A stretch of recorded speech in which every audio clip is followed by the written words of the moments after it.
In 2003, nuclear power was more or less facing a lot of decline, potentially stagnation. It didn't look like there were many prospects for people to build new nuclear plants in the United States. Since then, there's been a pretty dramatic change, which I would argue is mostly due to concern about climate change at this point. So we now see incentives from the United States government to build new nuclear power plants. There are lots of people building new nuclear power plants in China and various places abroad, and it's a pretty different landscape overall for nuclear power now. Laura Pierpoint got to go inside the Seabrook nuclear power plant when she was visiting with a student group. So when we got to the plant, it's a beautiful area. There are gorgeous green trees everywhere, plenty of security for sure when we first arrived, and also especially as you get closer to where the reactor core itself is. We got to see mostly the steam generator side of the building. They of course wouldn't actually let us go into the containment side of the reactor. And the first thing that absolutely shocked me was how clean everything was. So lots of really brightly colored paint, really incredibly spick and span, just everything, looked like it was extraordinarily well taken care of. It seemed like it was practically a new facility, which of course Seabrook is not. I haven't spent time at a coal-fired power plant, but I've heard that they're extraordinarily dirty almost everywhere you go. I know that there's been a lot of discussion about what would happen if a terrorist flies a plane into a nuclear power plant containment building. You're literally talking about, 1 to 3 feet of concrete, steel, rebar. These are very, very strong structures. There are some, however, that probably wouldn't stand up to such a plane crash. Having said that, you're not going to get a nuclear bomb explosion if a plane crashes into either the spent fuel pool or the containment building. It would be quite worrisome, I think, for the workers at the plant, and you would have some serious issues with environmental cleanup. So something like Chernobyl, I think, would be extraordinarily unlikely to happen in the United States, even in a worst-case scenario terrorist sabotage type incident. So concern, yes, but catastrophe, not necessarily. Is it really possible that a terrorist attack on a nuclear power plant would not be a catastrophe? Either the opponents of nuclear power are exaggerating the risk, or the proponents are really minimizing it. In Plymouth, Massachusetts, the Entergy Corporation has applied to the NRC, which is the Nuclear Regulatory Commission, for a 20-year extension on its license for the Pilgrim plant. I think it may be possible that nuclear technology could work perfectly in ideal circumstances, but the people living near the plants are more concerned with the day-to-day reality. Mary Lampert has sued to prevent the relicensing of Pilgrim, alleging that the owners do not have an adequate plan to maintain their aging power plant. I'm well maintained. I've had a good diet, exercise, nice house, and you know what? I don't look the same as I did 40 years ago, trust me, nor 20 years ago. And so no matter how well maintained I am or that reactor is, it is aged, and therefore it should, if it is to go forward, be gone over with a very fine-tooth comb. This has not happened. Mary Lampert beat the odds by forcing a hearing in the case, held by 3 judges from the Atomic Safety Licensing Board of the NRC.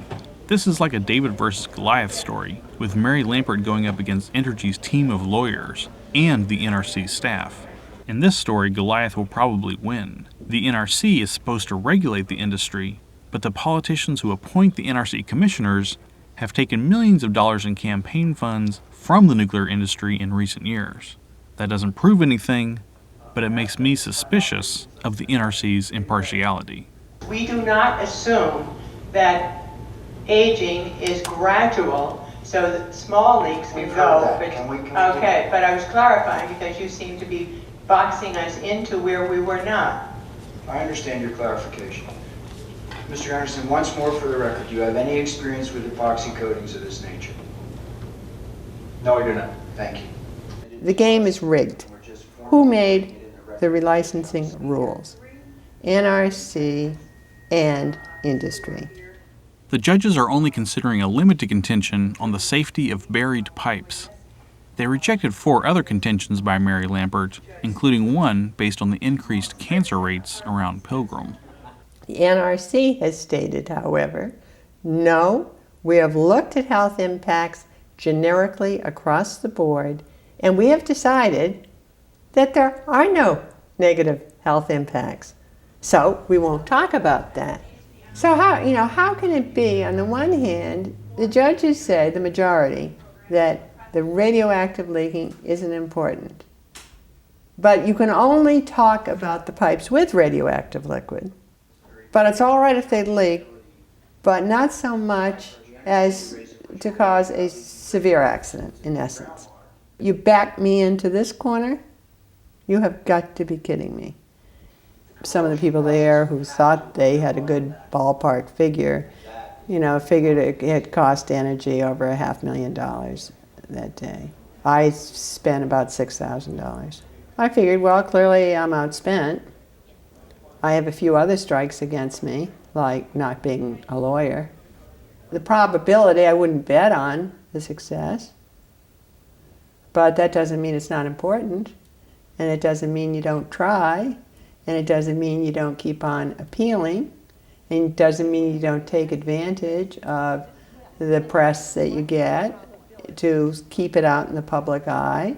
And so I started out in graduate school and in college being really into the civil rights movement. Well, this is a natural segue because this is a civil right. My health, my safety, my children's health, my children's safety, my community's well-being is a right. And if you don't stand up for it, as ill-prepared and ill-financed as I may be, as I am, then who's going to? The judges also held a session for public comments on the case. The price of electricity in Massachusetts, as you may know, is the highest in the country right now. It is affecting all of our jobs up here. It's affecting our ability to attract companies. We need the energy produced at Pilgrim for our necessities and those new technologies that have become staples to our way of life. It's not good enough to say we have cheap power, we should keep it cheap, because what's happening here is that we're using so much light that it's lighting up the universe.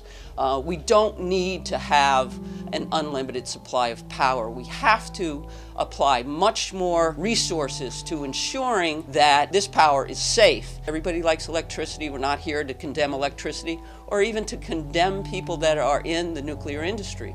We would love it to work. The fear is and the concern is that it's not. The anti-nuclear power activists have been vocal about their concern over radiation releases from the plants. The organization that Chris Nord works with, C10, focuses on this issue. When the Seabrook Nuclear Power Plant was licensed in 1991, citizens within the 10-mile radius decided that there was no real-time monitoring of the radiological emissions that come out of a nuclear power plant. So we got together as a board and decided that we would develop the prototype for a monitoring system.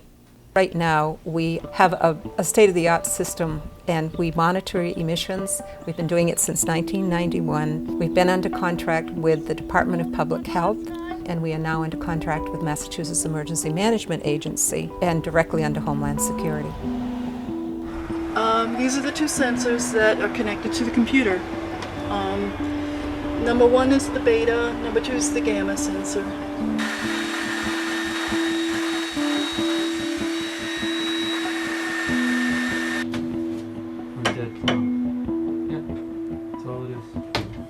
Shimmable. It's good. All set. There it is on a roof. We're well within 10 miles of Seabrook. We're probably no more than 5 miles from the reactor. In fact, from the very roof of this house, you can catch a glimpse of the dome. We just installed a wind monitor. The whirligig on the roof of this house gives us the wind direction, and it gives us wind speed, and it gives us that in real time. The data is sent to the main computer at C10 frequently during the day, and so we have a continuous readout of direction and speed, which is very important for tracking any sources of radiation that are picked up by the two kinds of radiation probes that we have. There is some public concern about the issue of radioactivity releases from nuclear power plants, but you get less radiation from living near a nuclear power plant than you do from living near a coal power plant. So coal power plants, they're taking coal from the earth, burning it. That has lots of radioactivity in it. Why is this important? It's important because an organization as eminent as the National Academies of Science has now agreed that there is no threshold below which radiation is safe. So we have to monitor. Living near a nuclear power plant, you get a very small amount of radiation, and in fact, it's something down below 1% of your total radiation exposure. You get a lot of radiation just from radon coming up from the ground. You can't avoid it. You get a lot more from medical procedures like x-rays. Flying in an airplane, you get a lot more radiation from that. There's a hugely important thing that people have to realize about background radiation. We have doubled the Earth's background radiation since the dawn of the atomic age. Why is that? Because we're putting radiation into the environment. And the most significant source of radiation in the environment in this day and age, since we're not testing nuclear weapons above ground any longer, are nuclear reactors. Where else is it coming from?